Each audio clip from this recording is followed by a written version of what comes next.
Hi everyone, finally आप सभी के लिए बहुत इंपॉर्टेंट वीडियो आ चुकी है। आज के इस वीडियो में हम लोग डिस्कशन करने वाले हैं किस परसेंटाइल तक कौन सा एनआईटी मिलेगा। मैं मानकर चलता हूं कि अब आप सभी को अपने मार्क्स पता चल गई होगी कि हाँ भैया मेरा इतना मार्क्स बन रहा है। मैंने मार्क्स वर्सेस परसेंटाइल का भी एक वीडियो आप सभी के लिए बना दिया था और कट ऑफ को लेकर भी एक वीडियो बनाया था, जिसके अंदर सबसे पहला वीडियो में मैंने कट ऑफ डिस्कस किया था कि जेईई मेन 2024 का कट ऑफ क्या कुछ हो सकता है, यानी एडवांस में अपीयर होने के लिए आपको कितने परसेंटाइल मार्क्स लेकर के आना पड़ेगा।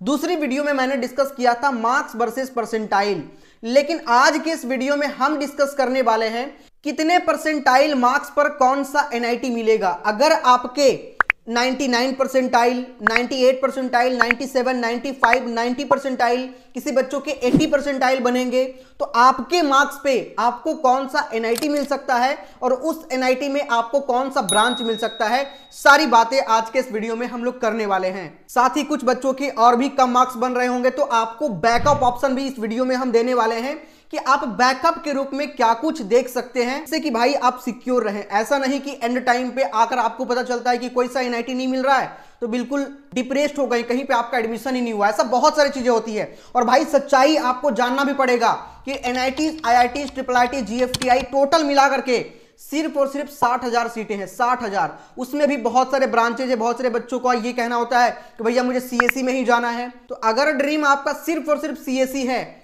तो आपको क्या रखना चाहिए, कैसे क्या कुछ करना चाहिए, सारी बातें पूरी डिस्कशन आज के इस वीडियो में करेंगे। सो पूरी ध्यान से वीडियो को शुरू से लेकर के अंत तक देखिएगा। लेकिन उससे पहले आप सभी से एक प्यारा सा रिक्वेस्ट है, सब्सक्राइब करके बेल आइकन दबा लीजिएगा। इससे क्या होगा कि एग्जामिनेशन होने से लेकर के, जेईई मेन के एग्जामिनेशन होने से लेकर के till admission, even counselling support भी हम लोग प्रोवाइड करेंगे। ठीक है, सो अभी सब्सक्राइब करके आप लोग जुड़ जाइए। और आपको पता है कि जेईई मेन के रिगार्डिंग तो सारी चीजें मैं प्रोवाइड कर ही रहा हूं। सबसे पहले अब हम लोग बात करते हैं कि टोटल जो आपके जेईई मेन के थ्रू कॉलेजेस मिलते हैं वो कितने कॉलेजेस में आपको एडमिशन मिलते हैं। तो भाई देखो, इंजीनियरिंग करने का जो मेन एग्जामिनेशन है वो आपके जेईई मेन ही है। आपको पता है कि जेईई मेन के थ्रू इंडिया के किसी भी कॉलेज में एडमिशन लेना है तो वो हो जाता है। जैसे चाहे वो आईआईटी, जो टोटल इंडिया में 23 आईआईटीज है जो कि प्रतिष्ठित एग्जामिनेशन में से एक है, जिसके लिए आपको जेईई मेन नहीं बल्कि जेईई मेन के बाद जेईई एडवांस के एग्जामिनेशन क्वालिफाई करने पड़ते हैं और इसमें अच्छे रैंक लेकर के आने पड़ते हैं आपको।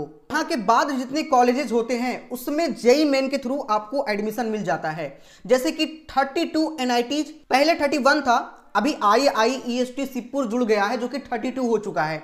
उसके बाद में ट्रिपल आईटी 26 है, उसके अंदर भी आपको एडमिशन मिलता है। और जीएफटीआई मतलब गवर्नमेंट फंडेड टेक्निकल इंस्टीट्यूट इसको कहते हैं, या फिर कई लोग सीएफटीआई भी कहते हैं, मतलब सेंट्रल फंडेड टेक्निकल इंस्टीट्यूट, जो कि 32 है।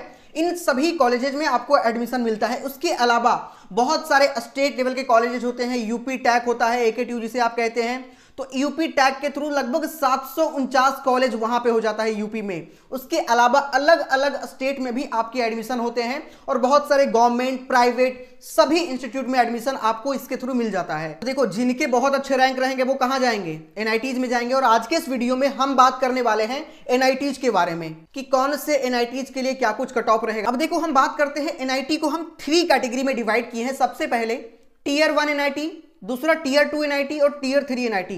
टीयर 1 एनआईटी में वैसे एनआईटीज हैं जहां पे इन्वायरमेंट बहुत ही अच्छा है, जहां का प्लेसमेंट बहुत ही अच्छा है। सबसे पहला बच्चों का होता है कि भैया जो अच्छे प्लेसमेंट वाले जो इंस्टीट्यूट हैं, जो एनआईटीज हैं, वो मुझे बता दीजिए। तो जहां पे ये सारे एनआईटी जो यहां पे दिख रहा है आपको, एनआईटी त्रिची, सूरतकल, राउरकेला, वारंगल, कालीकट, नागपुर, दुर्गापुर, सूरत, जयपुर, इलाहाबाद, कुरुक्षेत्र, ये सारे टॉप लेवल का एनआईटी है जहां का प्लेसमेंट अच्छा है, इंफ्रास्ट्रक्चर अच्छा है, मेट्रो सिटीज में है, जहां पे मतलब हर कुछ तरीके से बहुत ही बेहतर है।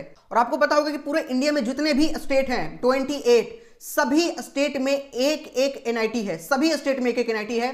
जैसे अगर हम बिहार की बात करें तो एनआईटी पटना, यूपी की बात करें तो एनआईटी इलाहाबाद, उसके बाद में दिल्ली की बात करें तो एनआईटी दिल्ली। मतलब आप देख लीजिएगा हर स्टेट में एक एक एनआईटी था। टोटल कितना एनआईटी हो गया, टोटल 28 एनआईटीज। उसके बाद में 3 केंद्र शासित प्रदेश में भी एनआईटी, जैसे एनआईटी दिल्ली की बात करें तो एनआईटी दिल्ली क्या है, यूनियन टेरिटरी है, मतलब केंद्र शासित प्रदेश है।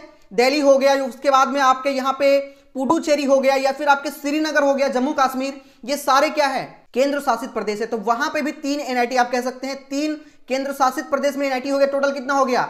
28 और 3 31। उसके बाद में एक नया जुड़ा है IIEST सिपुर। तो ये सारे हो गया आपके एनआईटी के डिटेल। आप अगर बात करें कि एनआईटी पटना कौन सा है, तो टीयर 2 एनआईटी में पड़ता है। ये सारे टीयर 2 एनआईटी है, आप लोग देख लीजिएगा, ठीक है। और ये सारे टीयर 3 एनआईटीज हैं। देखो यहां पे बात आती है टीयर 3 एनआईटीज के बारे में। तो टीयर 3 एनआईटीज को टीयर 3 इस वजह से भी कहा जाता है क्योंकि इसके अंदर देखिए मिजोरम, नागालैंड, आंध्र प्रदेश, अगर हम बात करें तो यहां पे जैसे नागालैंड हो गया, नागालैंड स्टेट हो गया, ठीक है। यहां पे सभी बच्चे जाना नहीं चाहते हैं। साउथ के बच्चे होंगे चाहे या बिहार साइड के बच्चे होंगे, दिल्ली साइड के बच्चे होंगे, हरियाणा साइड के बच्चे होंगे, वो कभी नहीं चाहेंगे कि नागालैंड में जाकर के पढ़े। इस वजह से यहां पे बच्चे जाना नहीं चाहते, इस वजह से इसको टीयर 3 के अंदर रखा गया है। हालांकि एक प्रॉपर इंडिविजुअल रूप में देखा जाए कि क्या ये एनआईटी ही खराब है, तो नहीं, ऐसा नहीं है, ठीक है। उसके बाद में एनआईटी दिल्ली है। तो एनआईटी दिल्ली का बहुत पहले का डेटा यदि हम देखें तब माना जाता था कि हाँ भाई ये वाला एनआईटी जो है ना टीयर 3 के अंदर है। लेकिन अभी जो लेटेस्ट डेटा देखेंगे तो ये कहीं ना कहीं यहां निकलकर सामने आता है या फिर यहां निकलकर सामने आता है। मतलब एनआईटी दिल्ली अब बहुत ही अच्छा हो चुका है और अब वो टीयर 2 या टीयर 1 के अंदर आ सकता है, मतलब उसके बीच में आप देख सकते हैं, ठीक है। तो ऐसा नहीं कह सकते कि एनआईटी दिल्ली खराब है। अब आगे यदि हम बात करें आपके रिजर्वेशन पॉलिसी के बारे में, तो एनआईटी में रिजर्वेशन पॉलिसी लगता है जिसमें कि होम स्टेट और अदर स्टेट, जैसे मान के चलिए कोई बच्चा बिहार का है, ठीक है, और वो पटना एनआईटी पटना में एडमिशन चाहता है। तो अगर कोई बच्चा बिहार का है और उसको एनआईटी पटना चाहिए तो एनआईटी बिहार वाले बच्चों के लिए एनआईटी पटना में 50% जो सीट होता है वो रिजर्व होता है और 50% जो सीट होता है वो अदर स्टेट वाले बच्चों के लिए होता है। और यहां पे बिहार वाले बच्चों के लिए कट ऑफ भी कम जाता है क्योंकि बिहार से ही 50% बच्चों को लेना है और बिहार वाले बच्चों के लिए वहां का कट ऑफ कम रहेगा। इसी तरीके से यूपी में यदि एनआईटी इलाहाबाद है तो यूपी वाले बच्चों के लिए 50% सीट जो होता है वो रिजर्व होता है। लेकिन यही यूपी वाला बच्चा बिहार में आकर के जब एडमिशन लेगा एनआईटी पटना में तो उनको अदर स्टेट के थ्रू आना पड़ेगा और इस वजह से उनके थोड़े ज्यादा रैंक उनको लेकर के आना पड़ेगा बिहार में एडमिशन लेने के लिए। या यूपी वाला बच्चा दिल्ली जाएगा या कोई सा भी एनआईटी में चला जाए यूपी के अलावा, एनआईटी इलाहाबाद के अलावा, तो उनको थोड़ा सा ज्यादा मार्क्स लेकर के आना पड़ेगा वहां पे एडमिशन के लिए। दूसरा रिजर्वेशन मिलता है आपको कैटेगरी वाइज, जैसे जनरल कैटेगरी वाले बच्चों के थोड़े से ज्यादा रैंक लेकर के आने पड़ते हैं। उसके बाद ओबीसी एनसीएल वाला बच्चा, ईडब्ल्यूएस कैटेगरी का, एसटी एसटी या फिर पीडब्ल्यूडी वाला बच्चा, पीडब्ल्यूडी वाले बच्चों को तो बहुत ही कम परसेंटाइल पर भी उनको एडमिशन मिला है। मैंने ऐसा देखा है कि लगभग एनआईटी पटना में 10 से 11 परसेंटाइल पर यदि वो फिजिकली डिजेबल्ड बच्चा बिहार से है तो उनका एडमिशन हो रहा था। 10 से 11 परसेंटाइल मतलब कि 8 से 9 लाख रैंक उनको सीसैब राउंड में कॉलेज मिला है मेरे सामने। तो ऐसे भी चीजें होती है कि जो फिजिकली डिजेबल्ड बच्चे हैं उनके बहुत ज्यादा रैंक होने पर भी उनको कॉलेज मिल जाता है क्योंकि हर कॉलेज में पीडब्ल्यूडी वालों बच्चों के लिए वहां पे सीट होता है, ठीक है। और जरूरी नहीं कि हर कॉलेज में फिजिकली डिजेबल्ड बच्चे जाएं ही, अगर फिजिकली डिजेबल्ड बच्चे वहां पे नहीं जाते हैं तो ज्यादा रैंक पर भी उनको कॉलेज मिल जाता है आराम से, ठीक है। उसके बाद में जेंडर के बेस पे भी वहां पे आपको रिजर्वेशन मिलता है। जैसे अगर फीमेल कोई है तो थोड़ा सा ज्यादा रैंक पर भी एडमिशन मिल जाएगा, मेल है तो थोड़े से कम रैंक पर एडमिशन मिलेंगे। सारी बातें करेंगे, थोड़ा सा हम आगे बढ़ते हैं। एक बार हम निगाह कट ऑफ की ओर डालते हैं कि 2023 का क्या कुछ था और 2024 में हम क्या एक्सपेक्ट कर सकते हैं आपके नंबर ऑफ अपीयर्ड स्टूडेंट की तुलना में। देखो 2023 में ये एग्जैक्ट कट ऑफ गया था, ठीक है, ये वाली कट ऑफ एग्जैक्ट गया था। लेकिन यहां पे हम बात करेंगे 2024 के बारे में। तो देखो 2023 में लगभग 8 से लेकर के 9 लाख के आसपास बच्चे अपीयर हुए थे। इस वजह से यहां पे कट ऑफ थोड़ा सा कम गया था और जब 10 लाख से ऊपर बच्चे हुए हैं तब कट ऑफ जो है वो 90 प्लस गया है। कभी कभी 8 से 9 लाख पर भी 90 प्लस परसेंटाइल चले जाता है कट ऑफ, लेकिन वहां पे क्वेश्चन के डिफिकल्टी लेवल पर भी डिपेंड करता है। इस बार की यदि हम बात करें आपके कट ऑफ के बारे में तो आप लगभग 91 पॉइंट समथिंग यानी कि 91 से लेकर के 92 के आसपास आप कट ऑफ मानकर चल सकते हैं जनरल कैटेगरी का। वहीं अगर ईडब्ल्यूएस कैटेगरी की बात करें तो लगभग 77 to 78 परसेंटाइल के बीच में मानकर चलिए, ठीक है। वहीं यदि हम बात करें ओबीसी एनसीएल के बारे में तो आप 75 से लेकर के 76 परसेंटाइल के बीच में आप एक्सपेक्ट कर सकते हैं। वहीं यदि हम बात करें एससी के बारे में तो 53 to 54 परसेंटाइल के बीच में आप एक्सपेक्ट कर सकते हैं।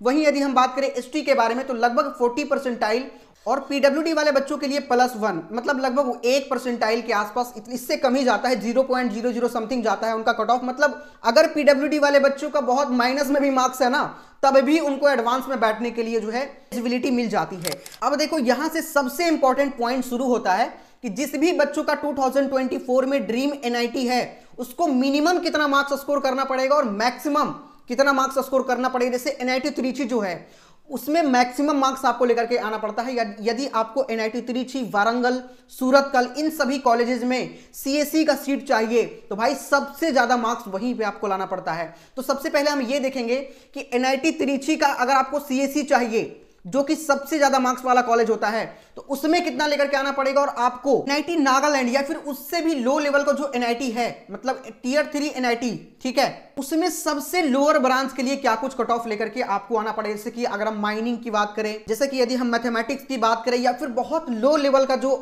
ब्रांचेज हैं उसके लिए, जो बच्चा नहीं लेना चाहता है उसके लिए कितना मार्क्स लेकर के आपको आना पड़ेगा, सारी बातें आज के इस वीडियो में करने वाले हैं। सो पूरी ध्यान से आप देखिएगा, थोड़ा सा कंसिस्टेंसी बना करके वीडियो को आप ध्यान से देखिएगा, ठीक है। यहां से शुरू होता है सारी चीजें, home state quota, other state quota, सारी बातें करेंगे, कैटेगरी वाइज हम बात करेंगे, और CSC computer science and engineering के लिए कितना मार्क्स आपको लेकर के आना पड़ेगा। लेकिन उससे पहले मैं आपको एक बात बताना चाहूंगा। देखो, एक सच्चाई आप जितना जल्दी जान जाओगे आपके लिए उतना ही सही होगा, ताकि बाद में आपको पछताना ना पड़े। मैंने बहुतों बच्चों को देखा है ना कि काउंसलिंग के बाद में मेरे पास आते हैं कि भैया मेरा इस कॉलेज में एडमिशन करवा दीजिए, और उस समय सीटें नहीं बचती है। इस तरह के बहुत सारे केसेस हमारे सामने पिछले बार आया था। स्टेट लेवल के काउंसलिंग में पड़े हुए थे, यूपी टैग जो कि बहुत लेट शुरू होता है, तब तक कई सारे कॉलेज का ना क्लासेस भी स्टार्ट हो जाता है, एडमिशन खत्म, क्लासेस स्टार्ट हो जाता है। इस वजह से आप लोग एक कॉलेज या एक दो कॉलेज को कम से कम बैकअप में जरूर लेकर के चले। और उसके लिए मैं आपको बताना चाहूंगा कि क्वांटम यूनिवर्सिटी आपके सामने है, जिसके अंदर बहुत ही बेहतरीन तरीके से आपको कंप्यूटर साइंस एंड इंजीनियरिंग एवं उसके बहुत सारे स्पेशलाइजेशन की कोर्सेज इस बार लेकर के आया गया है। बहुत ही अच्छी तरीके से सिस्टमेटिक वे से आपको पढ़ाया जा रहा है यहाँ पे।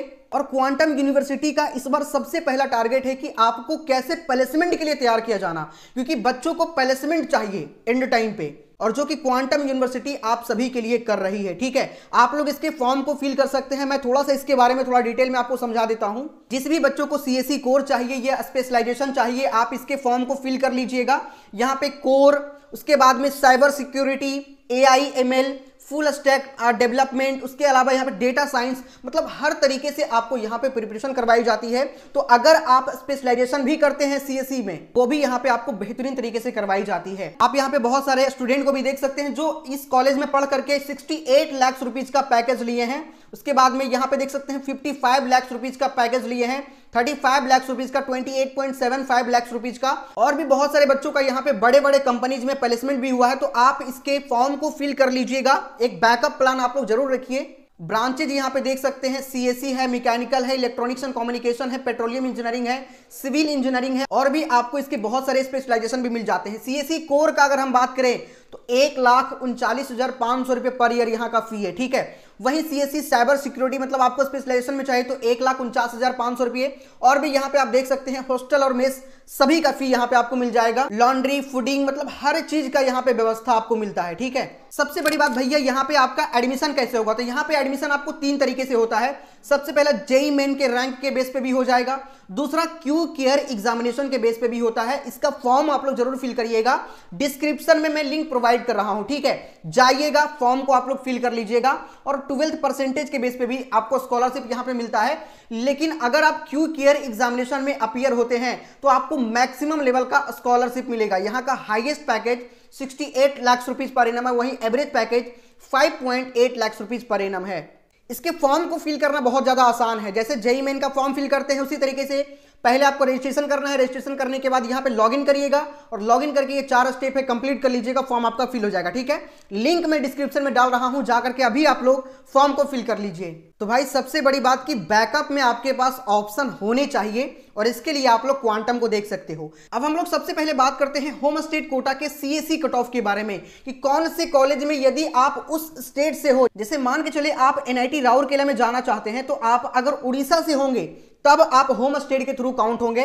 जैसे आप मान के चले कि इलाहाबाद जाना चाहते होंगे तो आप यूपी से यदि होंगे तो आप इसके अंदर काउंट होंगे। सबसे पहले बात करते हैं एनआईटी त्रिची में एडमिशन के लिए, ठीक है। एनआईटी त्रिची में एडमिशन के लिए लगभग 99.5 परसेंटाइल आपको लेकर के आना पड़ेगा। अगर आपको होम स्टेट से कंप्यूटर साइंस एंड इंजीनियरिंग चाहिए, मतलब सीएससी ब्रांच जो टॉप लेवल के ब्रांच है उसके लिए, और इसके लिए लगभग 201 से लेकर के 209 नंबर तक आपको लेकर के आने पड़े थे 2023 में। तो लगभग आप ये मानकर चल सकते हैं कि 200 प्लस मार्क्स यदि आपका बन रहा है तो एनआईटी त्रिची में होम स्टेट के थ्रू कॉलेज आपको मिलने की पॉसिबिलिटी होती है। ठीक है, सूरत कल की बात करें तो 99.7 परसेंटाइल, जिसके लिए लगभग 218 से लेकर के 223 मार्क्स तक। उसके बाद में यहाँ पे बाकी स्टेट का आप लोग देख सकते हैं, दुर्गापुर का लगभग 164 से लेकर के 173 मार्क्स तक, NIT कुरुक्षेत्रा का 186 से लेकर के 196 मार्क्स तक, नागपुर का 190 से 199, जयपुर का बात करें तो 196 से लेकर के 204 मार्क्स तक, कालीकट की यदि हम बात करें तो लगभग 182 से लेकर के 192 मार्क्स तक। उसके अलावा आप यहां पे सारे NITs का देख सकते हैं। अब यही NIT का हम अदर स्टेट अगर हम देखेंगे ना तो थोड़ा सा ज्यादा मार्क्स लेकर के आना पड़ेगा, क्योंकि इस NIT में 50% सीट तो उस स्टेट वालों के लिए रिजर्व होता है सभी NIT में, लेकिन 50% सीट में बाकी 27 स्टेट वाला बच्चा भी आ सकता है और कुछ कुछ यूनियन टेरिटरी वाला बच्चा भी आ सकता है इसके अंदर। इस वजह से यहां पे कट ऑफ थोड़ा सा ज्यादा जाता है अदर स्टेट के लिए। तो अगर आपको NIT त्रिची में अदर स्टेट से एडमिशन लेना है तो लगभग 99.9 परसेंटाइल तक आपको लेकर के आना पड़ेगा। जैसे बिहार का कोई बच्चा है, दिल्ली का बच्चा है, कहीं का भी कोई बच्चा है, सिर्फ त्रिची के अलावा, मतलब त्रिची जिस स्टेट में है उस स्टेट के अलावा, तो आपको लगभग 245 से लेकर के 247 मार्क्स तक लेकर के आना पड़ेगा। लगभग 250 के रेंज में आपको नंबर लेकर के आना पड़ेगा अगर आपको अदर स्टेट से NIT त्रिची चाहिए तो। इसी तरीके से सूरत कल के लिए 230 से लेकर के 232 मार्क्स तक लेकर के आने पड़ेंगे, वारंगल के लिए 230 से 232, राउरकेला के लिए 218 से 223, इलाहाबाद के लिए 218 से 223।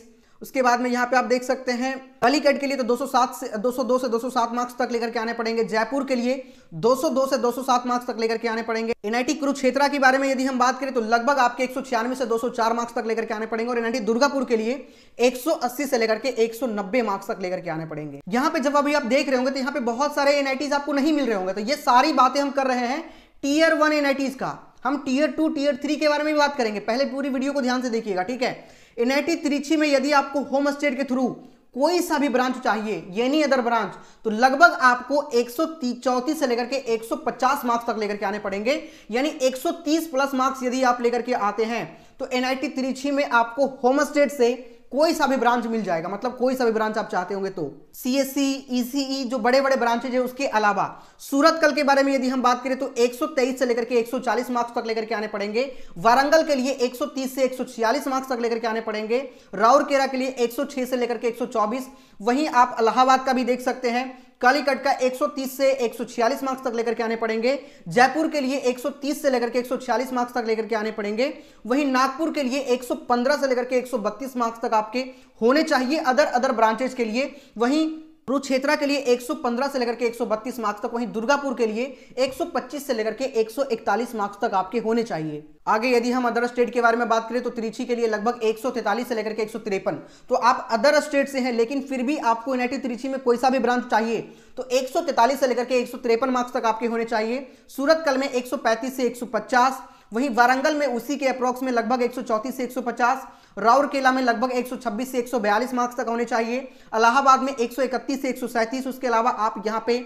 सारे का देख सकते हैं। लगभग यदि आपका एक मोटा मोटा आइडिया लेकर चलें तो 125 प्लस मार्क्स यदि आपके बनते हैं JEE मेन के एग्जामिनेशन में, 125 से प्लस मार्क्स, तो आपको टीयर 1 NITs में बहुत लोअर ब्रांच आपको मिल जाएगा। जिससे ज्यादा जितना बनेगा आपको ब्रांचेस थोड़े से इंप्रूव होते जाएंगे। ठीक है, 140 बन गया तो थोड़ा सा ज्यादा अच्छा ब्रांच मिल जाएगा टीयर 1 में, लेकिन टीयर 2 में मीडियम लेवल का ब्रांच आपको मिल जाएगा। जैसे कि मान के चले सिविल, मैकेनिकल, इलेक्ट्रिकल, इस तरह का ब्रांचेज जो है वो टीयर 2 में मिल जाएगा, और टीयर 3 में आपको ठीक ठाक लेवल का ब्रांच मिल जाएगा। मतलब ठीक है, ठीक ठाक लेवल मतलब ECE तक आप जा सकते हैं। वहीं हम आगे बात करते हैं टीयर 2 NITs में होम स्टेट के थ्रू CSE ब्रांच। तो अगर हम NIT भोपाल के बारे में बात करें तो 166 से लेकर के 176 मार्क्स तक।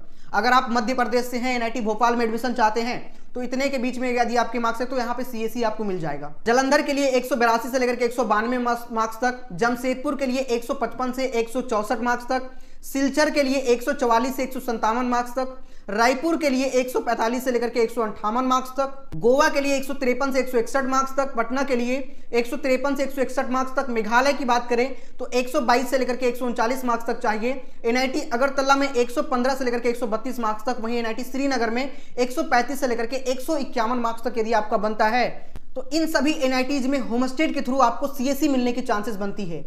इसी का अदर स्टेट यदि हम बात करें टीयर 2 का तो यहाँ पे आप देख सकते हैं NIT भोपाल के लिए 123 से लेकर के 140 मार्क्स तक, जालंधर के लिए 122 से लेकर के 139। उसके अलावा यहाँ पे आप देख सकते हैं लगभग 107 या 110 मार्क्स के अप्रॉक्स में आपका बनता है तो अदर स्टेट से सीएससी ब्रांच आपको मिल जाएगा एनआईटी श्रीनगर तक, जिसके लिए लगभग 95 परसेंटाइल यहां पे आप देख सकते हैं। ठीक है, आगे कोई सा भी ब्रांच यदि आपको चाहिए तो एनआईटी भोपाल में आपके 118 से लेकर के 138 मार्क्स तक आपको 95.6 परसेंटाइल यदि आप प्लस कर जाते हैं तो कोई सा भी ब्रांच एनआईटी भोपाल में आपको मिल जाएगा।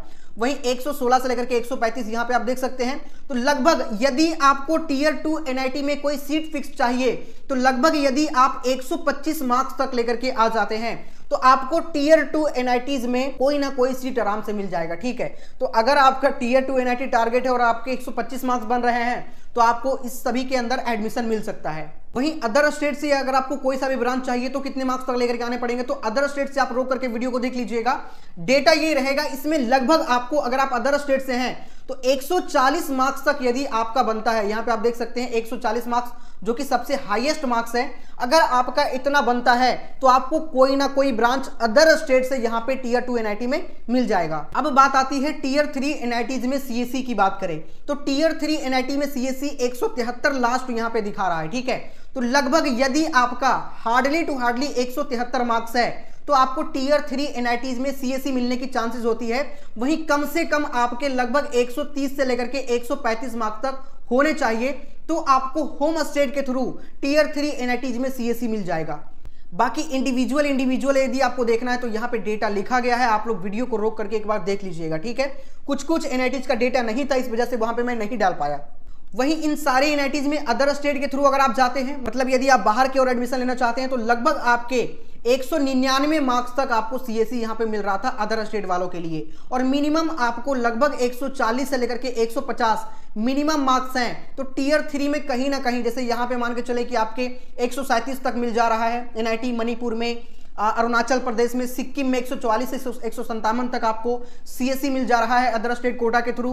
तो इस तरीके से यहाँ पे आप लोग वीडियो को रोक करके एक बार डेटा देख लीजिएगा। लेकिन मिनिमम आपको टीयर 3 एनआईटी में सीएससी के लिए 140 से लेकर के 150 मार्क्स और हार्डली आपके 200 मार्क्स तक हैं तो टीयर 3 एनआईटीज में आपको सीएससी मिलने की चांसेस होती है अदर स्टेट से। तो उम्मीद करते हैं कि आज का वीडियो आपको पसंद आया होगा। लेकिन मैं आपको बताऊं, आपने यदि कट ऑफ का वीडियो नहीं देखा और मार्क्स वर्सेस परसेंटाइल का नहीं, तो आप लोग देख लीजिएगा, डिस्क्रिप्शन में मैं लिंक डाल दूंगा। ठीक है, दोनों ही वीडियो का। साथ ही मैंने जो क्वांटम यूनिवर्सिटी आपको बताया है बैकअप में आप लोग उसे लेकर के चल सकते हैं। वहां पे अभी न्यू टेक्नोलॉजी के साथ में आपको काफी अच्छी तरीके से सीएससी पढ़ाया जा रहा है, और सीएससी के अलावा और भी बहुत सारे ब्रांचेज वहां पे मैकेनिकल हो गया, सिविल हो गया, और भी इलेक्ट्रॉनिक्स एंड कम्युनिकेशन हो गया, बहुत से ब्रांचेज की पढ़ाई वहां पे करवाई जाती है। सो आप लोग उसके फॉर्म को फिल कर लीजिएगा, डिस्क्रिप्शन में आपको फॉर्म उसका मिल जाएगा। ठीक है, चलिए मिलते हैं नेक्स्ट वीडियो में। सब्सक्राइब करके बेल आइकन आप लोग दबा लीजिएगा। टिल एडमिशन हम लोग कंप्लीट सपोर्ट करने वाले हैं।